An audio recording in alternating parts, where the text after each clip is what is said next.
wanted to talk about 21st century models in America here at Black Oak Media. And right now, where we are is we're standing sort of in the corridor of a small town that's right outside of Pittsburgh, Pennsylvania. It's actually so close to downtown Pittsburgh that it could just be an adjacent neighborhood. Right. And We're just across the border from West Pittsburgh, and this is called McKees Rocks. We're in the Stowe Township West Park neighborhood. As you can see behind us, there's a nice corridor of businesses, and all mostly small businesses here. There's a few chains, but for the most part, it's small business owners. But there's a good number of open storefronts that have been vacated for a long time. the 21st century model that everybody seems to be sort of clamoring for in this day and age are things like local diners, local coffee shops, community gardens, local stores that sell wholesome produce and organic options. And people like to go in and out of these places, and they like to know the owner on a first name basis. This is sort of the 21st century model, which is ironically going back to sort of what we've all been told was sort of a 1950s model. Right, yeah. But, or even earlier. And it's a sense of place that I think that people are looking for. Absolutely a sense of place. And we were recently asked who was our cultural hero here at Black Oak Media. And I would have to say, I probably speak for JP too, that Jane Jacobs, she was a school teacher, right? Yeah. In Greenwich Village in New York City. I'm going to let this truck pass. Was a cultural icon. She took on a very rapacious architect who was, going through all of New York City and destroying iconic buildings and beautiful infrastructure and widening streets for more cars. He had this, he had no vision, and he had a very Well, he did have a vision, but it was a bad vision. It was a vision. It wasn't a vision that the New Yorkers tended to embrace. Right. And so he had gone through neighborhood by neighborhood throughout all of New York City, and when it finally was coming to the time for Greenwich Village to be flattened, this local school teacher just started a neighborhood association and said, no, we want to keep our coffee shops, we want to keep our jazz clubs. Some of the most famous blues and jazz musicians and folk musicians had come through Greenwich Village. Around the same time. Writers and poets. I mean, it was the epicenter of culture for the United States. And Robert Moses, the architect, had an agenda to flatten it. Yeah. And turn it into something very austere and very clinical and very void of any culture and anything that you would imagine. His ideas were to put freeways through everything, and he started a lot of the freeway craze that took place here in Pittsburgh, as well as San Francisco, which we saw. Los Angeles was already on its way. I mean, it wasn't that developed when the freeway craze happened, so it didn't destroy a lot. But it destroyed a lot of small cities. Right, and the people that lived in this community in Greenwich Village, they were comprised of, the local shopkeep owners, school teachers, stay-at-home wives, and they wanted to keep a lot of artists, too. And they wanted to keep their public parks, in place, so for the children to play. They wanted to keep their community gardens, and they wanted to keep their local infrastructure that was already there. So we're standing in a neighborhood that's very similar to that has the same, that same infrastructure in place. And we believe here at Black Oak Media, and we can help you with this if you are in a community where you need to galvanize. We have all of the resources available to help you galvanize and create an association, a neighborhood association that could keep that infrastructure in place. I would always recommend it's your small business owner, and one of the most powerful people, believe it or not, that you could have as an ally is somebody from the historical society, from your local historical society. Historical societies tend to, when they go up against municipalities, or when they suggest to municipalities that they want to keep they want to preserve an historic building and not let it meet its fate with the bulldozer or the wrecking ball. The municipalities tend to really listen to those in the historical societies, and they could be one of your best allies when building a neighborhood association.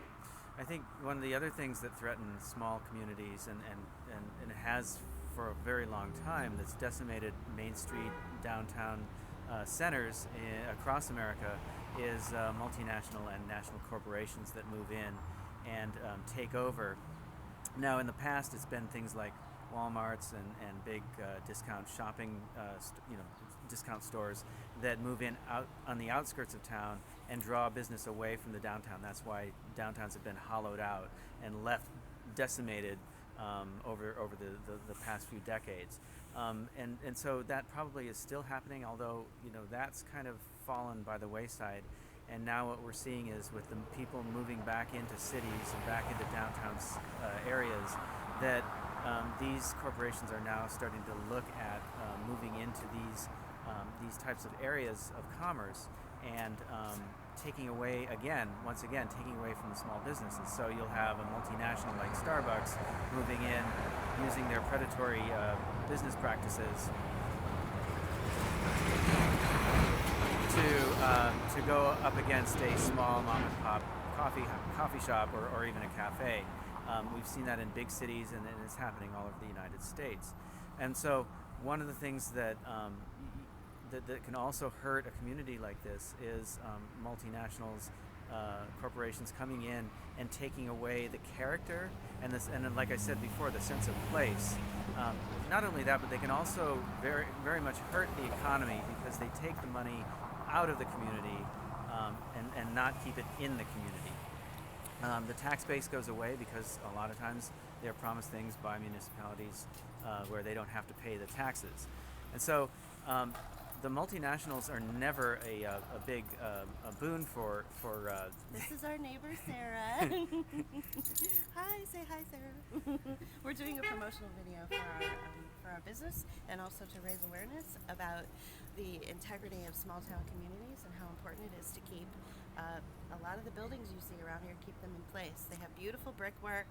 Sarah actually lives in a beautiful home that her parents grew up in, for the most part, and is our wonderful neighbor that helps clear out an abandoned lot. So this is what we're talking about. So, is the community efforts to keep the infrastructure in place, so that, like he was saying, so that it doesn't turn into a bunch of big giant buildings where there's no warmth there. Right, there's no there place. there. And there's no place. It becomes a cultural desert. It becomes a place where people don't want to be, and it becomes just another place that you could find anywhere in some mall.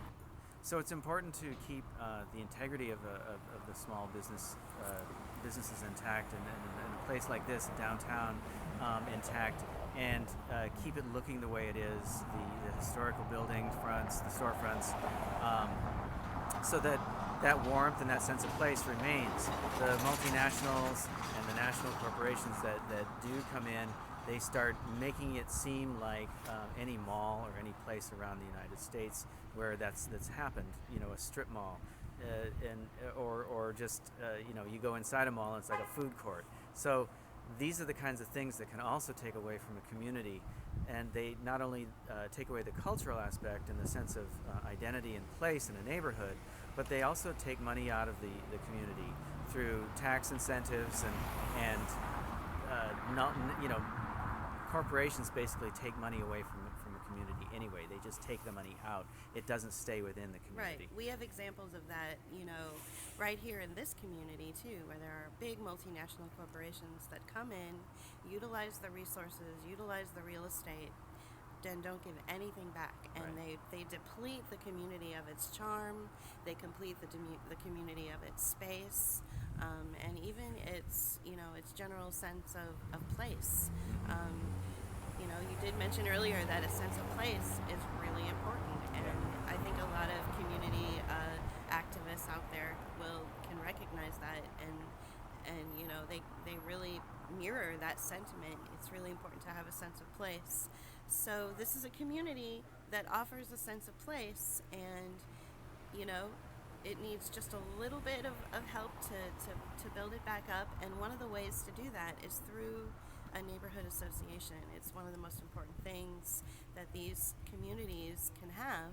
Without a neighborhood association, then the small businesses that do operate here are sort of left vulnerable to predatory agendas.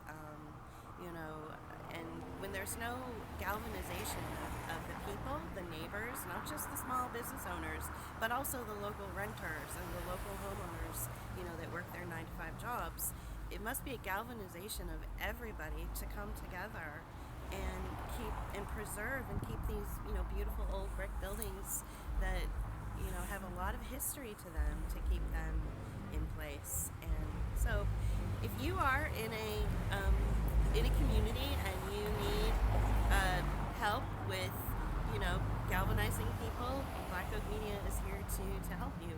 We have all of the marketing skills and all of the media available to help you with that.